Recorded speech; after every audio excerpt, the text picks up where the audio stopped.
Bismillahirrahmanirrahim. Assalamualaikum warahmatullahi wabarakatuh. Kembali lagi dengan saya Eva Monica Safitri. Dalam video ini saya akan membahas cara menginput data kuesioner skala Likert di SPSS. Adapun langkah-langkah yang harus kita lalui, yang pertama yaitu menyusun pernyataan kuesioner. Dalam menyusun pernyataan kuesioner, kita harus mengacu kepada yang pertama yaitu mengacu pada indikator ataupun dimensi variabel penelitian. Artinya, dalam satu indikator minimal harus diwakili satu item pernyataan kuesioner atau bisa lebih. Saran saya, ketika Anda menyusun item kuesioner, itu salah satu indikator harus diwakili oleh 2-3 item kuesioner. Kenapa? Karena dengan harapan ketika nanti ada item yang tidak valid, kita masih ada cadangan item yang lain untuk mewakili indikator ataupun dimensi variabel penelitian kita. B. Pernyataan favorable dan unfavorable. Jadi dalam menyusun item kuesioner, pernyataan bisa dalam bentuk pernyataan positif ataupun pernyataan negatif. Yang paling baik adalah kombinasi dari keduanya, yaitu ada pernyataan positif dan ada juga pernyataan negatif. Contoh pada poin C yaitu pilihan skor pernyataan favorable. Di sini jika responden memilih jawaban sangat tidak setuju, maka skornya 1. Dan jika memilih tidak setuju, skor 2. Jika responden memilih tidak tahu, maka skornya ada 3. Dan ketika responden memilih setuju, maka skornya 4. Dan ketika responden memilih sangat setuju, maka skornya ada 5. Maka hal ini adalah contoh pernyataan favorable. Sedangkan pernyataan unfavorable adalah skornya dibalik, ya. Contohnya, jika responden memilih sangat tidak setuju, maka skornya 5. Dan jika responden memilih tidak setuju, maka skornya 4. Dan begitu seterusnya. Pada poin D, meminta persetujuan pembimbing. Jadi, sebelum melakukan penyebaran kuesioner, hendaknya meminta persetujuan ataupun peng-ACC-an dari pembimbing agar penyebaran kuesioner yang kita berikan kepada responden tidak sia-sia atau tidak melakukan perbaikan kembali dari pembimbing kita. Jadi setelah kuesioner fix ataupun selesai untuk dibagikan, maka kita membagikan kuesioner kepada responden. Ya. Kuesioner kita tadi kita bagikan ke responden dan responden menjawabnya. Selanjutnya kita membuat rekapitulasi jawaban dari responden.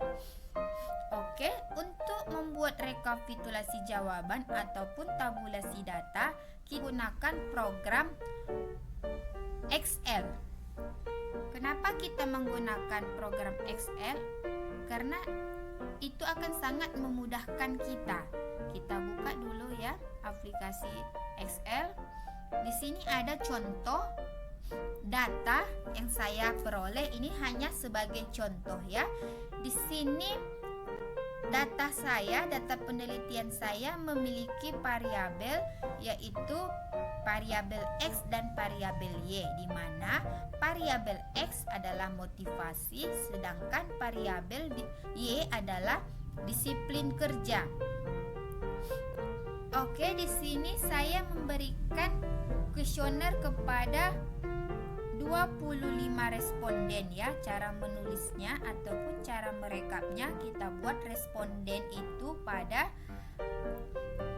kolom ini sampai ke bawah ya. Responden sampai ke bawah.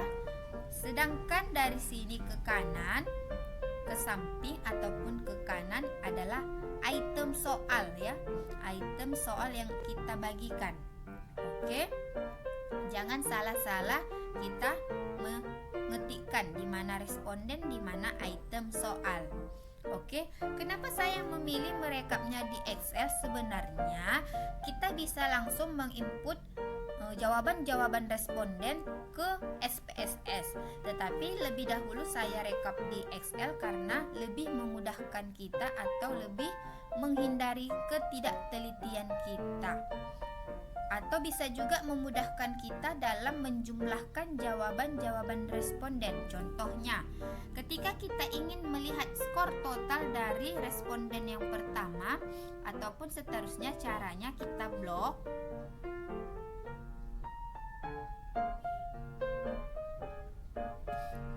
Kita klik auto sum. Oke, maka skor totalnya sudah otomatis. Begitu juga pada variabel Y.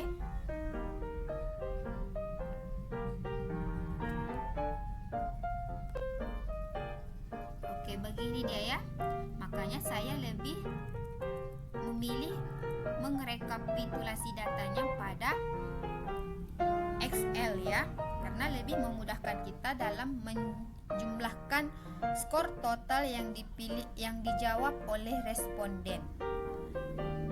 Oke, berikutnya setelah sudah kita rekapitulasi pada Excel, maka kita menginput data tersebut ke program SPSS.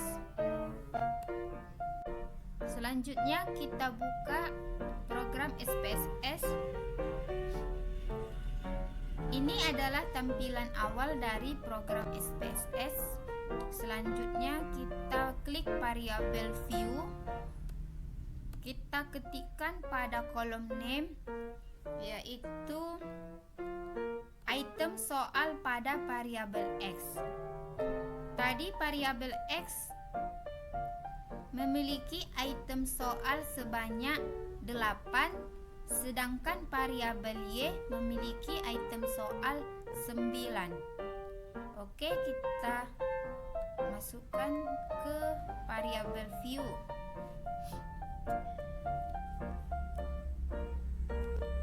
Item soal pada variabel X ada 8 ya. Kita tuliskan X.1, X.2, X.3, X.4, X.5, X.6, X.7, X.8. Selanjutnya skor total dari variabel X. Dan selanjutnya item soal yang terdapat pada variabel Y yaitu sebanyak 9 item. Maka kita tuliskan Y1, Y2, Y3, Y4, Y5, Y6, Y7, 8, 9. Yang terakhir, skor total dari variabel Y. Oke, selanjutnya pada kolom desimal kita buat 0 karena skor pada item soal tidak menggunakan bilangan desimal ya. Kita buat 0. Bisa juga caranya dengan kita copy, kita pastekan ke bawah ya. Kita pastekan. Oke, selanjutnya pada kolom values. Klik ya. Kita klik add. Pada rally 1 kita beri tanda skor 1, kita beri keterangan pada label skor 1 yaitu ketika responden menjawab sangat tidak setuju atau kita singkat dengan STS. Kita add lagi untuk skor 2 adalah untuk jawaban tidak setuju atau kita singkat TS. Kita add lagi untuk skor 3 adalah jawaban untuk tidak tahu. Kita singkat dengan TT. Sedangkan skor 4 adalah jawaban untuk setuju atau S. Sedangkan untuk skor 5 adalah jawaban untuk sangat setuju. Kita klik OK. Yes. Maka sudah ya. Dan selanjutnya ke bawah kita tinggal copy aja ya. Tinggal kita copy aja, kita pastikan kecuali skor total ya. Kecuali skor total. Selanjutnya kita pastikan lagi pada variabel Y. Oke. Pada kolom yang lain kita biarkan saja default. Tidak usah kita ubah-ubah ya. Selanjutnya kita klik data view. Oke, ini adalah tampilan data view. Di sini sudah ada X.1, X.2 dan seterusnya. Ini artinya adalah X.1 adalah item soal pada variabel X yang nomor 1 ya. Jadi, untuk mengisi data view kita copy pada Excel tadi ya. Cara menginputnya kita blok ya. Di sini ada sampai dengan 25 responden. Kita blok, kita copy dan kita pastikan pada program SPSS.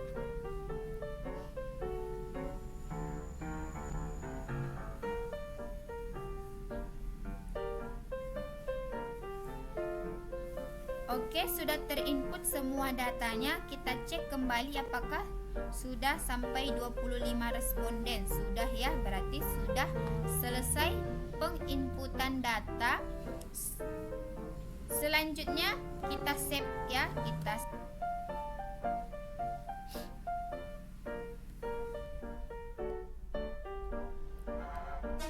Kita buat namanya yaitu tabulasi data. Oke. Beginilah tampilan dari penginputan data pada program SPSS ya.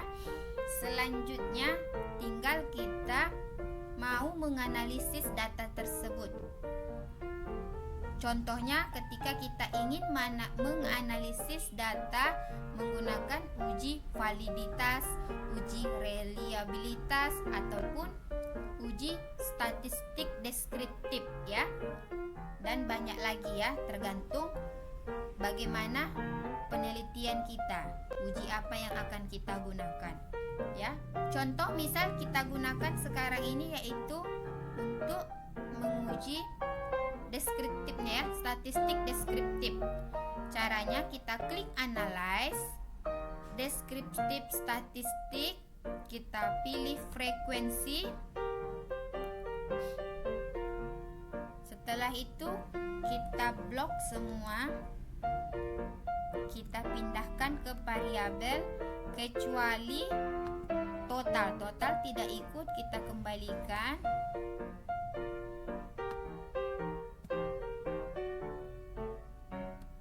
Selanjutnya kita pilih chart. Selanjutnya boleh kita pilih histogram, boleh kita pilih show normal. Selanjutnya continue. Selanjutnya OK.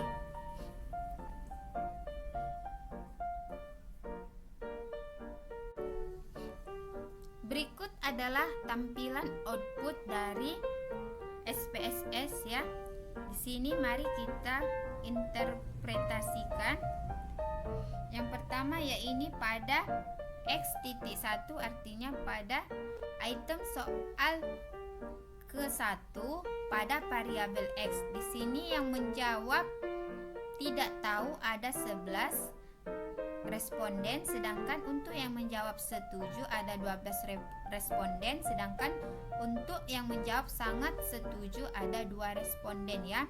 Dan begitu seterusnya, dan bisa kita lihat melalui histogram ya. Histogramnya yaitu programnya ini dia ya.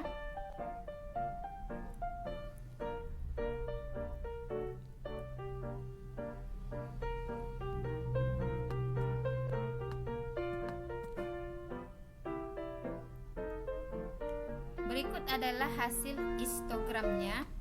Bisa kita lihat dengan seksama ya. Oke, sudah. Berikut adalah langkah-langkah untuk menginput data ataupun mengrekapitulasi data dari program Excel ke program SPSS ya. Demikian yang bisa saya sampaikan. Semoga bermanfaat. Saya akhiri. Assalamualaikum warahmatullahi wabarakatuh.